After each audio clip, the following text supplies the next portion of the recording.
Hi, everybody. I've got Catharine Inniss with me from Johnston Daniel Rushbrooke Realty Brokerage out of Port Carling. Welcome, Catharine.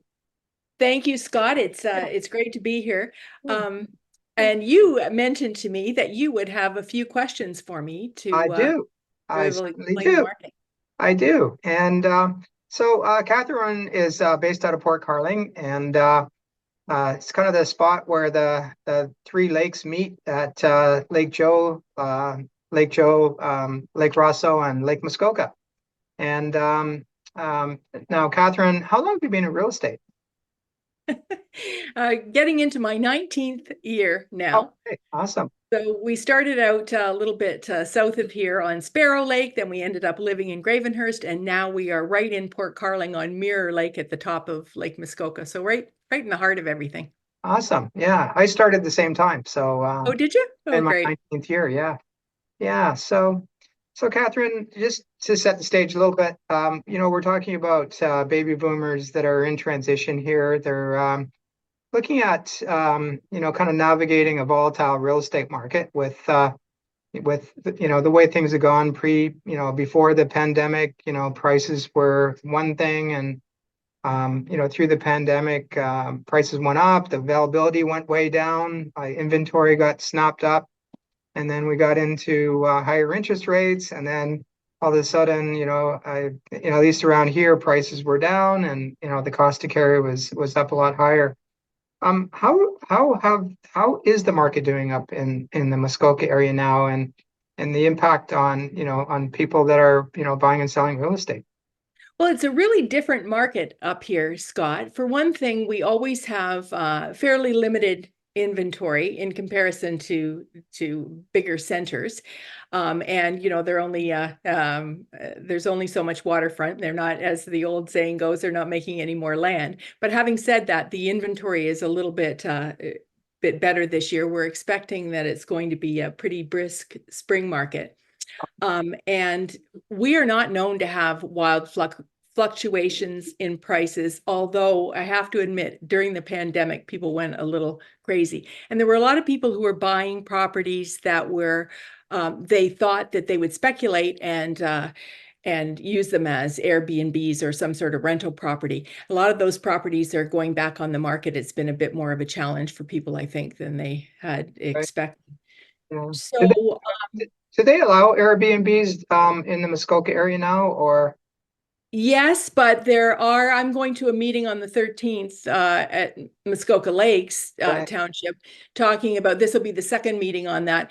They're going to have some sort of a yearly fee and pretty heavy penalties if you don't follow the rules. And every municipality has a different ruling on Right. that. It's not to discourage people from, I mean, we want to share and we want Yeah, people to be able to cover some of their costs if they would like to sure, do that from an yeah, owner's point of view.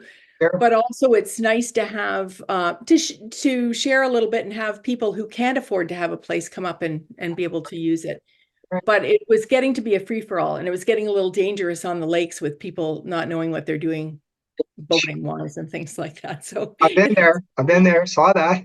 yeah, Yeah, yeah, it has to be tempered a little bit. So yeah, that's why everybody is each township is going to have a few rules and regulations. And so, as I said, we'll be going to that meeting. We like to stay on top of what is happening here so that when people sure. do come up and want to buy a property, that we can actually help them on the ground. We know the Right, what's happening here and the inventory. So right. just looking at some of my notes because you asked some pretty detailed questions and I want to make sure I have good answers. Oh, sure. Yeah, yeah, yeah. Now a question for you is, waterfront is one thing, but I guess there's kind of the two sides of it. There's the waterfront and the non-waterfront. And like, how about non-waterfront property? How is that these days? Have you seen any kind of an inventory increase in the non-waterfront properties, I residential? wouldn't say an inventory increase per se, but there's always more non-waterfront Sure. available. Yeah, And to me, unless you are an avid swimmer and you're going to be on the water every single moment, if sure. you have any sort of limited budget, buying something off the water and joining a tennis club, joining a golf course. There's 22 golf courses Right.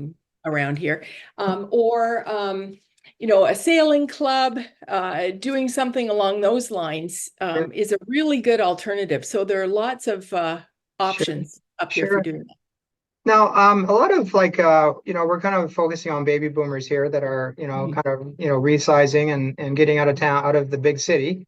Um, what kind of some of the lifestyle adjustments that you would expect, people would experience moving out of a big urban center like, Mississauga or Oakville or Toronto or, Milton or, into a smaller community.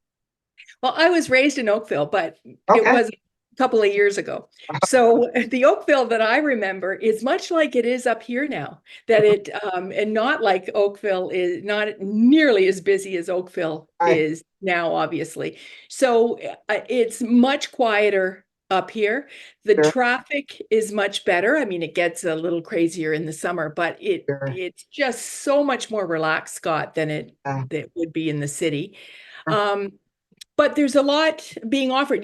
Baby boomers have sort of paved the way for other baby boomers because a Sure. lot of us have been up here for a while Right. now. Sure. And there's all sorts of volunteering things you can do if you want to, if you don't want to just go from not working Right. and the abrupt stop. There's Rotary, there's Probus, there's Friends of the Muskoka Watershed, which I was mentioning to you. Right. Um, there's all sorts of volunteer opportunities, all sorts of opportunities to get to know other community members, and they're nice communities here Right. that you can become as involved as you want to. Right. Right. And how about from a tax standpoint or like the cost of things, in the Muskoka area? Can you give us any insight into, like what we could expect for, associated costs with purchasing up there? Well, I have a few listings that I gathered for you that I would like to send to Oh, you. I could show you on screen, but I'm not sure okay. I'm that adept. But I did figure out some numbers. First of all, the average sold price for a mid-range cottage in Muskoka was in 2022 was 1,400,000 Okay. and change, but you don't need all the details on that. And the average for the same thing in 2023 was 1.368. So it was about 3% lower. Okay.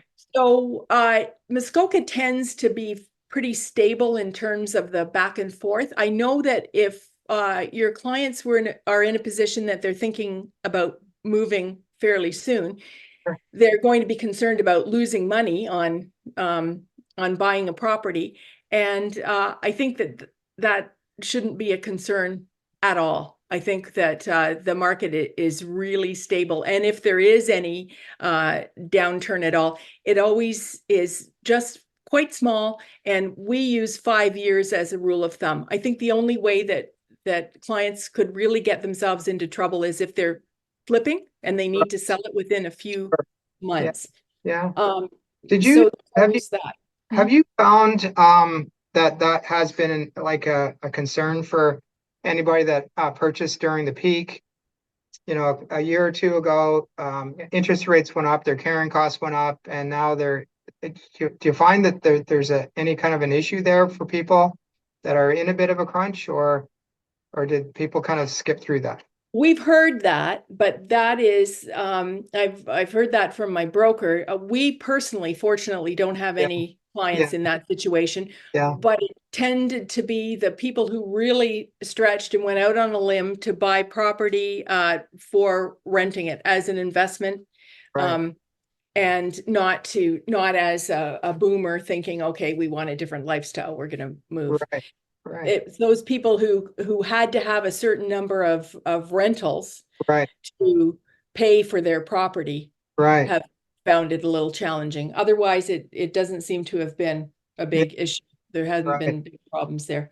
Um, So you asked me something else and I've forgotten. How about in terms of like, boomers that are thinking about, Muskoka as a destination? Um, they'll be looking for things like, bungalows,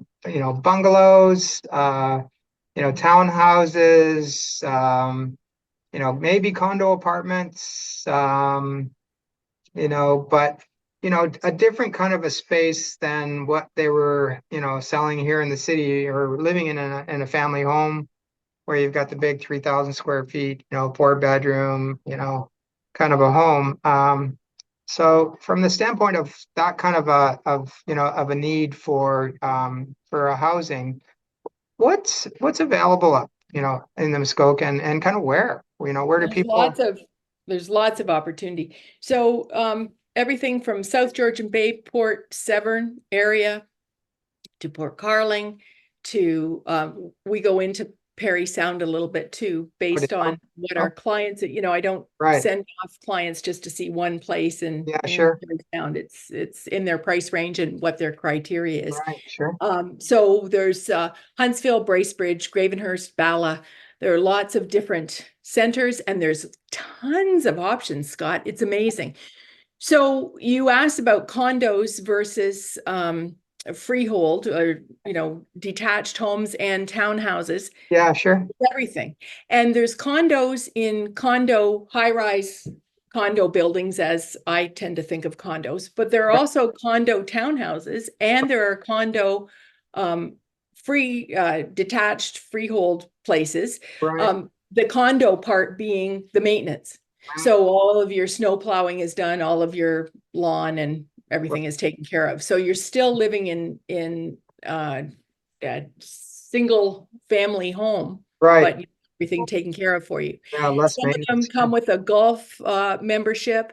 right, So, and there's also opportunities that I get excited about, like in downtown Gravenhurst, there's an older area that was developed many, many years ago that has started to turn over probably 15 years ago or so. So there's still opportunities there if you wanted to do a big renovation, which I would think a lot of people wouldn't when they're right, moving up here as a boomer. But sure, there are places that have been redone they're on nice level lots. You can walk into town. You can walk down to the wharf. You could have a place, your boat right on the water. sure, So there's a ton of different opportunities, lots and lots and lots of right. variety. A starter cottage, the Okay, average would be about 650,000, I okay, would say, okay, um, on the water. So that would be nothing terribly fancy. It would right, likely not be four season, or it would be across the road from the water. There would be right. some that would be Yeah. imperfect about it. Would that be on the big lakes or on the small lakes? Small. Small lakes. Yeah, that kind of thing wouldn't be on the big Yeah. lakes. Deerhurst has some pretty amazing. I had to read it a few times to make sure I wasn't missing something. So the Deerhurst condos are a little dated, but they're not horrible. And there's a one bedroom there for 160,000. Well, It's so tiny, but yeah. you use all the Deerhurst amenities, and the condo fees are $570 a month. Oh, okay. So that Right. would be like living at a resort, because Right. that's basically what you'd be doing. Sure. The there's condos at the wharf in Gravenhurst, and you've probably seen them. You've probably driven by them. They're big, beautiful looking buildings right on the It's been a waterfront. while since I've been into Gravenhurst. Yeah. Okay, so they're right. There's shopping there. There are restaurants there, and there are high-rise condos there. So it's a Okay. very attractive setting, and you're right on the water. Although you wouldn't take your, swimsuit and go down and go swimming right from your Yeah. place, Yeah. but you'd have a boat close by. You have beautiful views of the water. Right. So they are like a two-bedroom would be 630,000. They're asking right Okay. now. That's on the market right Right. now. Now the condo fees there are much heftier. This Yeah. condo fee is 1,029 Okay. 82, but that includes everything, your Right. utilities, your high-speed internet. You don't Yeah. pay anything extra at all. Right. Um, there's a freestanding waterfront cottage on 3 Mile Lake right now for 900,000. Now Oh, that's another thing that dealing with a local realtor, we would explain to our clients about blue-green algae, and right, that's one of the benefits of Lenore being with the Friends of the Muskoka Watershed. We've got our finger on the pulse of the right, water quality here. sure. But it's because those can be a problem or not. So there's a lot of detail involved with that. I wanted to tell you about the $25 million place. All right, let's hear about it. Go on. So that's on Lake Muskoka. It's Okay. 7 bedrooms, 8 bathrooms. It's 8 acres, and it's um, 11,500 square feet. So Oh, wow. Wow. yeah, it's quite the mansion on the water. Right. There's quite a few of those. I don't know, like if that the 25 million is very common or, but there's I've seen a lot of like compounds up there where there's like three cottages, and they're all quite quite large cottages, but they're Yes. all kind of like within the family family situation. So That is, speaking of lifestyle, that's quite the yeah, yeah, lifestyle. yeah. But there are yeah, there last year there were 5 sales over 12 million. Okay. So And how does it compare like price point like is there like an area that's like moving more than other, like a price range that's moving more than other price ranges? uh well, when things were in flux, the middle range sort of slowed down. Yeah, The top uh, didn't, yeah, because those people weren't concerned right. about And what's middle range interest rates. pricing? What would middle range pricing be? That would be between 6 and 1.5 million. Oh, That okay. that Okay. is so that was hit a little harder. Right. But it's usually the lower end and the higher end that Right. Right. stay steady. You are asking me about lifestyle changes Yeah. coming Yeah. up. Yeah. So there's a lot less traffic, as we discussed. Sure. Shorter hours in the winter for shops. So you have to be a little bit, and restaurants. So Okay. you have to be a little bit careful with that. Could be further from medical care, Okay. although we have great, we've found personally that the care has been great here, but a little bit longer drive depending on what you end up choosing, how far the drive is. Right. Um, Now there's hospitals in Bracebridge, Gravenhurst, and Huntsville, correct? Not Gravenhurst, Bracebridge and Huntsville, and they're talking about adding to the hospital in Huntsville, or making it larger and changing. I think it's going to be changing location, but cutting the Bracebridge Hospital way back in terms of the number of beds. So that's really Kind of more of a everybody regional up in hospital. arms. Yeah, yeah, Yeah, yes, yeah, about that. And then of course one in Perry Sound too. yeah. So one of the nice things here is there's hiking, there's snowshoeing, there's all year round, there's something to do right outside your door. So we live right in town, but I drive 3 minutes, and I know because I've timed it, to a trail that I can walk my dog off leash every single morning out in the middle of, you feel like you're miles and miles and miles from anything. So that is quite nice. And that's Um, in Port Carling, correct? that's in Port Carling, and Yeah, you know what Port Carling's like. sure You do. wouldn't Yeah, expect that you'd feel like you were in the middle of nowhere in Port Carling, because yeah, certainly when you're on the main street yeah. in the summer. Um, I mentioned the volunteer opportunities.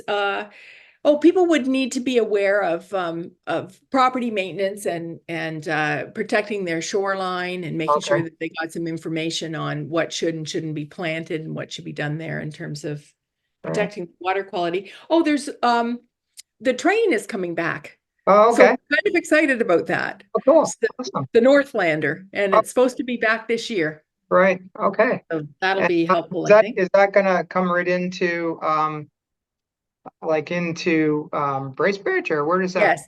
Yeah. Yes, it comes into Bracebridge, and then it goes on, it ends up way, way up north. Okay. Okay. It goes to Temagami, Oh, okay. Oh, that's non. exciting. Yeah. Yeah, that's exciting. Yes, Yeah, that's good. And as far as entertainment goes, we've got the Gravenhurst Opera House. Things take place at the Sportsplex. There's the Algonquin Theater, the Canada Summit Center. So there are lots of opportunities to get out and about. You wouldn't feel yeah, really socially isolated. I don't think um, you could find yourself in a situation where you didn't need a car, but yeah, mainly you're going to need at least yeah, one yeah. car.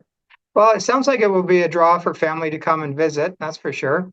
Um, Yeah, and absolutely. yeah, Just yeah, checking to make sure I've told you everything I set out to tell okay, you. You asked about associated costs. yeah, Taxes are individual. I'll send you that file that I okay, had samples of different listings in if that would be helpful. Um, Condo fees I found range from like a couple of $100 to the one at Gravenhurst Wharf, which right, is just a little over 1,000. Land transfer tax. So if you were buying $1 million property, that would work out to $16,475. So right, it's a different calculation for right. each property. And it's just the one tax in Muskoka, right? Yes, It's we Toronto fought off have the two taxes. Yeah, Yes, yeah, we fought it off and it wasn't easy. Maintenance, so depending on how active you want to be and if you want to rake your own leaves and do your own gardens, there are lots of maintenance people up here, so that's not an issue. Snow plowing, you'd have right, to be involved in. If you ended up on an island, which it's not likely, but it right, can be a lifestyle, that's for sure.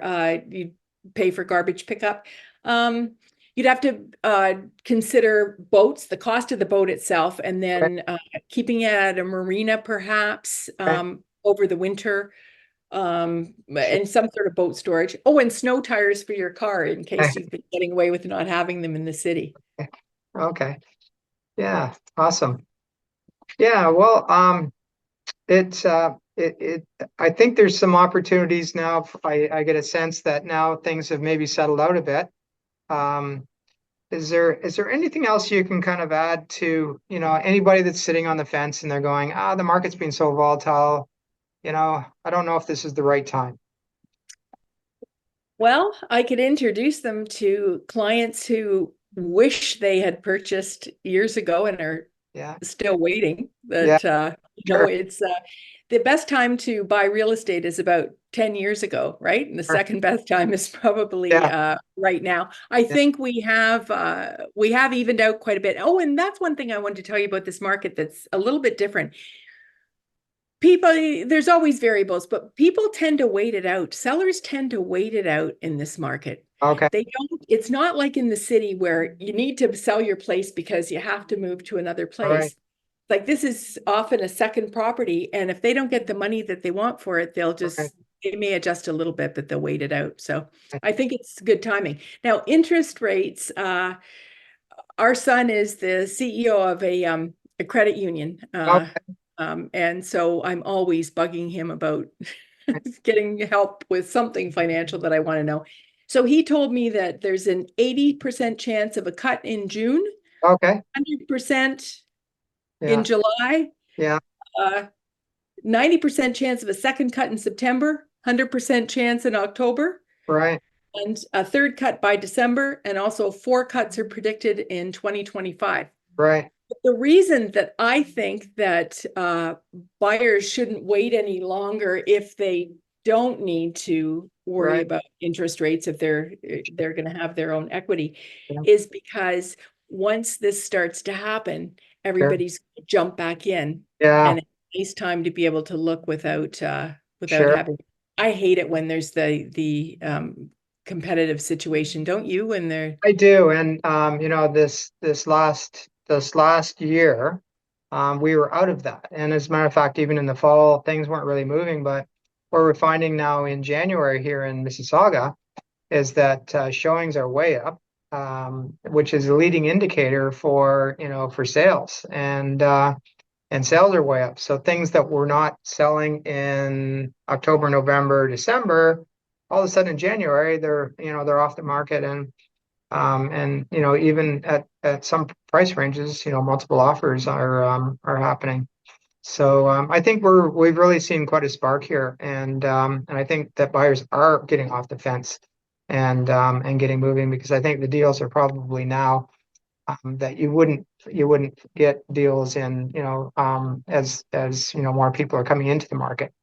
So I think it's a good time here, and I think I get a strong sense that it's a good time up in Muskoka too. If you're thinking about buying and relocating there, and buying a house to live in, there's no time like now. So Yeah, yeah, yeah, absolutely. Well, if we can ever help any of your clients, we would be okay, absolutely thrilled and delighted to. yeah, That's the okay, best part, is meeting new people and getting yeah, to see them yeah, realize their dreams. It's fun. yeah, for sure. Good, awesome. Well, thanks, Catherine. Appreciate your time today and your insights, and we'll definitely stay in touch. Thank you so much, Scott. Okay, have a Take good one. care. Yeah, see ya. Bye. Bye.